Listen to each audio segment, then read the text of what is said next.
Africa के एक विशाल और घने जंगल में एक शेर रहता था जिसका नाम था सिंहराज। वह शेर केवल जंगल का राजा नहीं था, बल्कि वह अपनी ताकत, दहाड़ और रुतबे से पूरे जंगल पर राज करता था। उसका शरीर विशाल मांसल और उसकी सुनहरी जटा उसे और भी अधिक शाही बनाती थी।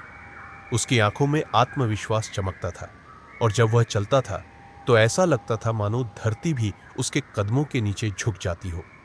जैसे जैसे समय बीतता गया, सिंहराज का घमंड बढ़ता गया। उसने खुद को न केवल जंगल का राजा माना, बल्कि भगवान की तरह समझने लगा। वह शिकार करता, खाते पीते सो जाता और अन्य जानवरों से अपनी सेवा करवाता। कोई पक्षी पंख चलता, कोई बंदर पीठ खुजाता, कोई हिरण पानी लाता। वह मानता था कि बाकी सभी प्राणी उसके अस्तित्व के लिए बने हैं। जब कोई जानवर गलती से उसे सलाम करना भूल जाता तो वह उसे दहाड़ कर डरा देता। धीरे धीरे सभी जानवर उससे डरने लगे, न सिर्फ उसके बल से बल्कि उसके क्रोध से भी। परंतु डर और सम्मान में फर्क होता है और वह फर्क सिंहराज नहीं समझ पाया। एक दिन की बात है, सिंहराज जंगल के एक शांत कोने में टहलते हुए पहुंचा। वहां एक बूढ़ा कछुआ बैठा था। उसकी आंखें गहरी और शांत थी, जैसे उसने जीवन को हर कोण से देखा हो। सिंहराज ने उसे घूर कर पूछा, क्या तुम मुझे नहीं पहचानते? मैं इस जंगल का राजा हूं, मेरे लिए रास्ता खाली करो। कछुआ मुस्कुराया और बोला, राजा बनना आसान है, लेकिन सच्चा राजा होना कठिन है। शेर को यह सुनकर गुस्सा आ गया। तू एक तुच्छ कछुआ मुझे उपदेश दे रहा है? कछुआ शांति से बोला, शब्दों की कीमत तब समझ में आती है जब समय तुम्हें आईना दिखाता है। सिंहराज ने उसकी बातों को हंसी में उड़ाया और गर्व से वहां से चला गया। समय बीता। एक वर्ष जंगल में बरसात नहीं हुई। नदियां सूख गई, झरने बंद हो गए, पेड़ मुरझा गए और जंगल में त्राही त्राही मच गई। जानवर भूखे और प्यासे होने लगे। वह जंगल जो एक समय हरा भरा और जीवन से भरपूर था, अब सूखा और बेजान दिखने लगा। सिंहराज, जो हमेशा अपनी गुफा में आराम करता था, अब परेशान होने लगा। उसे लगा कि जानवर अब भी उसे खाना और पानी लाकर देंगे, लेकिन अब तो हर प्राणी खुद अपनी जान बचाने में लगा था। किसी के पास समय नहीं था कि वे उसके लिए सेवा करें। कुछ दिन बाद सिंहराज को भूख और प्यास ने घेर लिया।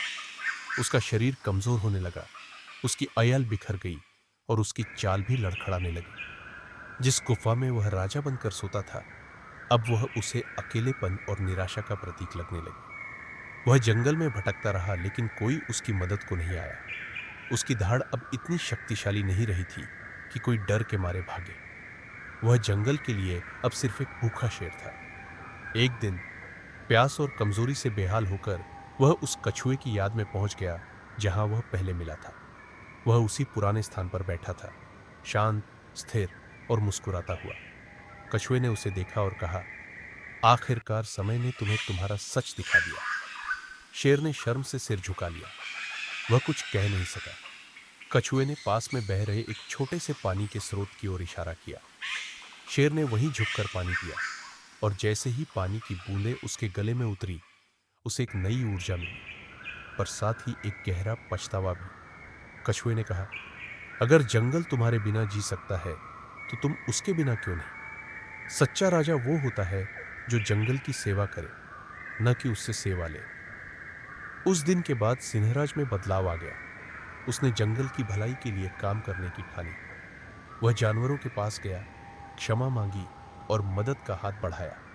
उसने हाथियों से कहा कि वे जमीन में गड्ढे खोदें ताकि बारिश का पानी इकट्ठा हो सके।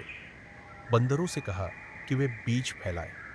पक्षियों से अनुरोध किया कि वे नदी के किनारे नए पेड़ उगाएं। धीरे धीरे जंगल में बदलाव दिखने लगा।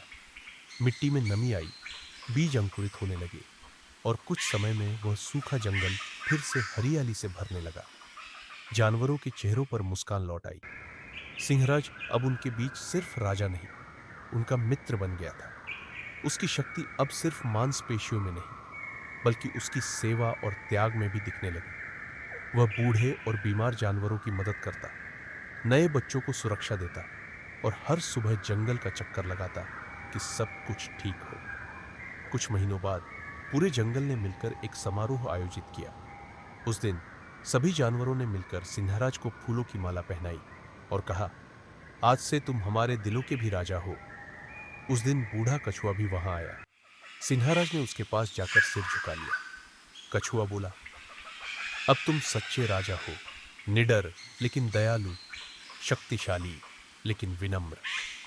सिंहराज ने मुस्कुराते हुए उत्तर दिया, धन्यवाद गुरु।